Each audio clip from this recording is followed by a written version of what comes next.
Hello and welcome to the FatBoss Guide to Mythrax, Herald of N'Zoth in Uldir. This penultimate boss is very devastating if you're unprepared. The raid needs to deal with several deadly abilities and adds, all whilst trying to keep the maximum health from being reduced too severely. With that in mind, let's get straight into it.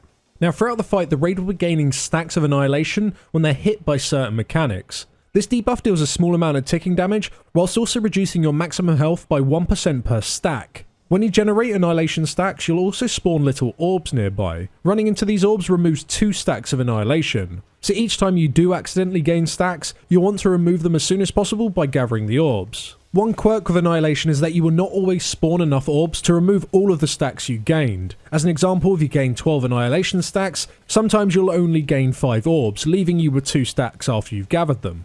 This means even if the raid is perfect at picking up all the orbs, you will slowly be gaining more and more stacks of the annihilation throughout the fight, eventually getting to the point where you're just going to be one-shot by mechanics. That being said, if you do dodge all the avoidable mechanics, you can continue to fight the boss for a very long time. With that out of the way, let's talk about phase 1. So the tank should position the boss near the edge of the room and face him into a wall. This is because of the boss's essence shear cast. This deals a large burst of magic damage and applies several stacks of annihilation to all players within a 15-yard cone. Anyone hit by this will also gain a debuff which prevents them from spawning orbs for the next 30 seconds. Tanks need to make sure they taunt off each other after each essence shear, just to make sure they always spawn orbs when they're hit by this ability. Whilst you're not tanking, you should really be running around the room and collecting as many orbs as possible, since you're the most important player to keep at maximum health. Now Mythrax has 3 other abilities that he'll cast in a rotation. He'll start by placing 2 Imminent Ruin debuffs out on the raid, each on a different random player. This debuff deals a small amount of ticking damage before exploding upon expiration, dealing damage to the entire raid that drops off of distance up to a maximum of 45 yards. The debuff player should move to 2 separate edges of the encounter space as far away from the raid as possible. Healers should make sure that these players are hotted up as they run out, just to keep them healthy as their debuff times out. When the debuff expires, it will also apply an annihilation to that player and anyone within 12 yards of them, so as soon as the explosion's gone off, make sure you gather your orbs before you return back to the raid. Next, the boss will spawn an Oblivion Sphere on a random non-tank player. This sphere will charm all players nearby, whilst applying stacks of annihilation to them every 2 seconds. The entire raid should be spread at least 5 yards apart from one another to make sure that only one player is hit by any given sphere. As the raid is going to be relatively spread at this point, it's very important that healers are within the middle of the room so they have range on everyone. As soon as a player is within a sphere, it's important that they're quickly removed from it, either by knocking them back or gripping them out. You can also deal damage to them, which also knocks them back slightly. You want to avoid having multiple people try and free a player at once, as it will likely just knock them around within the sphere rather than directly out of it. Now when a player does finally leave the sphere, they'll do a burst of raid-wide damage, so it's important that you make sure the raid is healthy before you free them. If multiple spheres keep spawning within melee and it becomes cluttered and you don't really have any place to stand, the tank should move the boss along the wall to a clearer area of the room. Shortly after spawning a sphere, the boss will also cast Obliteration Blast focused towards a random player's location. At the end of the cast, a large wave will sweep across the room, dealing a large amount of damage and applying a ton of annihilation stacks to anyone in its way. This cast is relatively long, so it is very easy to avoid. Just work out which way the boss is facing and simply sidestep the cast. After the beam, the boss will then begin his rotation again, applying the debuff, spawning the spheres, and then casting his blast, all the way until you get him to 66% health, at which point he'll enter phase 2. Now as soon as phase 2 begins, Mythrax will run into the middle of the room and cast Zel'Ziak's Awakening. During this time, he'll also spawn a couple of Oblivion Spheres, so the raid still needs to remain 5 yards spread apart. As soon as the spheres are spawned, the entire raid can then stack up on a single location.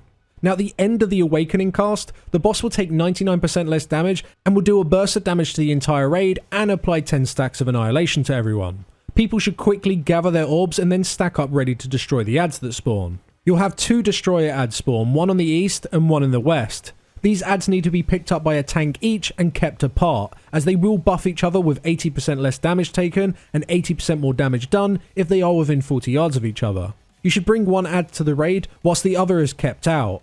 A healer may need to slightly move away from the stack raid just to keep the other tank healthy. Once the first destroyer is dead, the second one can then be brought in and killed off. Now the destroyers themselves cast essence shear just like the boss, so it's important that they're faced away from the group. But they also have an interruptible void volley cast which deals damage to the entire raid. You need to make sure that each cast is interrupted while the DPS destroy the ad. Now the main reason why you want to stack up here is to help keep the Vision of Madness ads that spawn from random players on a timer closer together. These ads cannot be tanked, and instead they will just channel Mind Flay into random targets. After both the big destroyer ads are dead, you'll then want to focus on killing these whilst interrupting their cast. Now, whilst Mythrax is standing in the middle of the room, he will occasionally charge up an obliteration beam. This beam deals a ton of damage whilst also applying annihilation stacks every 0.3 seconds that someone stood within it. It's vital that you sidestep this beam as it's being cast. Now, this beam has a bit of a strange property right now that isn't really fully understood. All we do know is you can bait it to face a direction of your choosing. If you have a single player stand within melee range of the boss, most of the time the boss will face the beam at that player rather than someone else that isn't within melee range. This, however, does not work every single time, so it doesn't seem intended, but it's definitely worth trying. But to wrap up this phase, make sure you kill the ads whilst dodging the beam. After so long, the boss will reactivate, remove all Oblivion Spheres in the room, and then phase 1 will begin again, and it's exactly the same as the previous one. Once you've got the boss to 33% health, you'll go back into phase 2 again, and then after this you'll have one last final phase 1 until the boss is dead.